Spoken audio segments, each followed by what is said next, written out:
हम लोग पढ़ने वाले हैं बायोलॉजी पार्ट को 2025 सेट में 7 सेट है, सीपी है।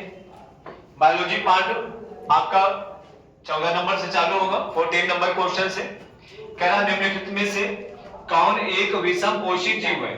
विषम पोषी का मतलब होता है हेट्रोट्रॉफिक। हेट्रोट्रॉफ्स होता है, हेट्रोट्रॉफिक होता है, यानी इसका मतलब है वे जीवधारी जो अपना भोजन स्वयं नहीं बना पाते, अपने भोजन के लिए दूसरे जीवों पर निर्भर रहते हैं, आश्रित होते हैं, उनको क्या बोलते हैं?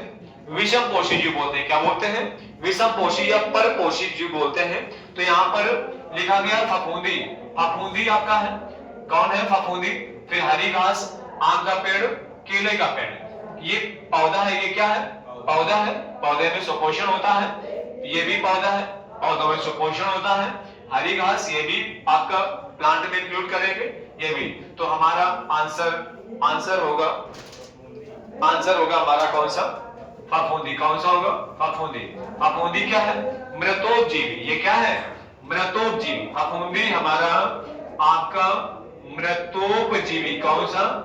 मृतोपजीवी है। ये क्या है? मृतोपजीवी। मृतोपजीवी का मतलब है कि वे जीव जंतु जो मृत सड़े गले कार्बनिक पदार्थों से अपना भोजन प्राप्त करते हैं, उन्हें क्या बोलते हैं? मृतोपजीवी कहते हैं। और मृतोपजीवी का उदाहरण यहाँ पर क्या है? फफूंदी। क्या है? फफूंदी। उसके बाद क्वेश्चन दूसरा है, निम्नलिखित में से कौन सा एक कृत्रिम पारतंत्र है? कौन सा है? कृत्रिम पारतंत्र। कौन सा? कृत्रिम, यानी कृत्रिम का मतलब है मानव निर्मित। कौन सा? मानव निर्मित पारतंत्र होता है। पारतंत्र कितने प्रकार के? 2 प्रकार के, एक प्राकृतिक होता है, दूसरा मानव निर्मित होता है या कृत्रिम होता है। यानी प्रकृति के द्वारा जो आपके पारतंत्र होते हैं वो प्राकृतिक कहलाते हैं, और जो मनुष्य द्वारा बनाए जाते हैं उन्हें क्या कहलाते हैं? आर्टिफिशियल कहलाता है। तो यहाँ पर लिखा हुआ है वन। क्या? वन आपका क्या है? प्राकृतिक है। नदी क्या है? प्राकृतिक है। उसके बाद में मरुस्थल क्या आपका? प्राकृतिक है। यहाँ पर बगीचा क्या? बगीचा मनुष्य द्वारा बनाया गया आर्टिफिशियल ह्यूमन मेड है। क्या है? इकोसिस्टम है। तो हमारा आंसर कौन सा होगा? बगीचा। कौन सा होगा? बगीचा होगा। उसके बाद आइए, लिखा हुआ कोशिकाएं पाई जाती हैं। फुफ्फुस कोशिकाएं की बात कर रहा है। जो फुफ्फुस कोशिकाएं होती है कहां पर होती है? लंग्स में होती है। कहां पर होती है? लंग्स में, फेफड़े में होती है फुफ्फुस कोशिकाएं। तो हमारा आंसर कौन सा सही होगा? फेफड़े में। कौन सा?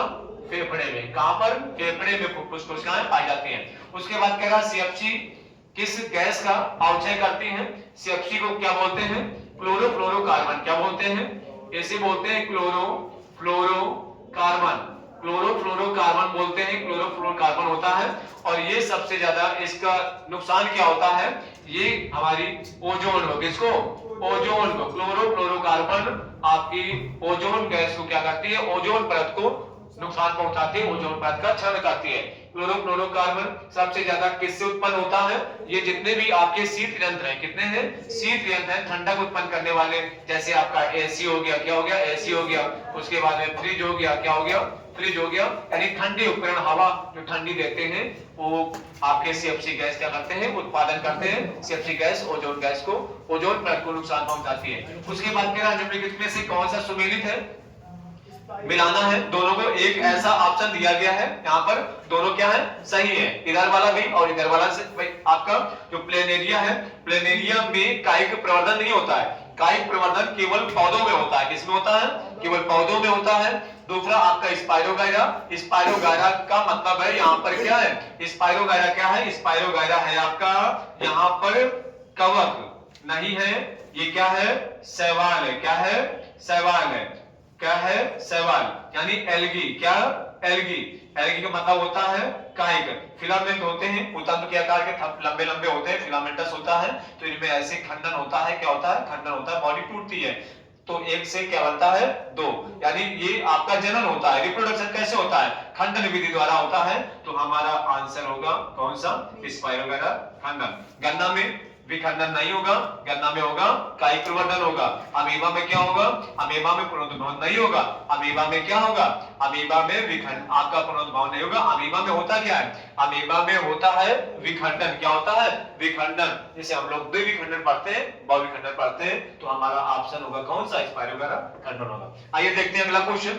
कह रहा है इस प्रकाश संश्लेषण के दौरान घटित होने वाली घटनाएं। प्रकाश, पहला कह रहा है क्लोरोफिल द्वारा प्रकाश ऊर्जा का अवशोषण होता है। उसके बाद कह रहा है प्रकाश ऊर्जा का रासायनिक ऊर्जा में रूपांतरण होता है। क्लोरोफिल द्वारा प्रकाश ऊर्जा का अवशोषण, यानी क्लोरोफिल क्या करता है? प्रकाश को अवशोषित करता है, एब्जॉर्ब करता है। बिल्कुल सही बात कह रहा है। उसके बाद कह रहा है प्रकाश ऊर्जा का रासायनिक ऊर्जा में परिवर्तन होता है। बिल्कुल सही बात है, यानी जब प्रकाश आता है तो रासायनिक ऊर्जा में बदल जाता है। बिल्कुल सही है। उसके बाद कह रहा है कार्बन डाइऑक्साइड का कार्बोहाइड्रेट्स में अपचयन होता है, यानी जो आपका कार्बन डाइऑक्साइड आया और किसमें? कार्बोहाइड्रेट में कन्वर्ट हो गया। बिल्कुल सही बात कह रहा है। उसके बाद कह रहा है इनमें से सभी। तो हमारा आंसर होगा कौन सा? इनमें से सभी। कौन सा? इनमें सभी होगा। उसके बाद अगला क्वेश्चन देखिए, इंसुलिन हार्मोन्स का कार्य होता है। इंसुलिन कहां से स्रावित होता है? सबसे पहले इंसुलिन कहां से होता है स्रावित? पैंक्रियाज से, जिसे हम लोग बोलते हैं अग्न्याशय। क्या बोलते हैं? अग्न्याशय बोलते हैं। अग्न्याशय बोलते हैं। अग्न्याशय कैसी ग्रंथि होती है? मित्रित ग्रंथि। कैसी होती है? मित्रित ग्रंथि होती है। 50% बाह्यस्रावी, 50% अंतःस्रावी ग्रंथि होती है। इनमें 3 प्रकार की कोशिकाएं पाई जाती हैं, अल्फा, बीटा और डेल्टा कोशिकाएं पाई जाती है। अल्फा, बीटा और डेल्टा कोशिकाएं पाई जाती है। इसका बीटा कोशिकाओं से क्या होता है? इंसुलिन हार्मोन स्रावित होता है और इसका काम होता है, क्या होता है? रक्त में शर्करा, क्या होता है? रक्त में शर्करा के स्तर को क्या करता है? बैलेंस करता है, यानी कि क्या करता है? शुगर को बैलेंस करता है। क्या करता है? शुगर को बैलेंस करता है।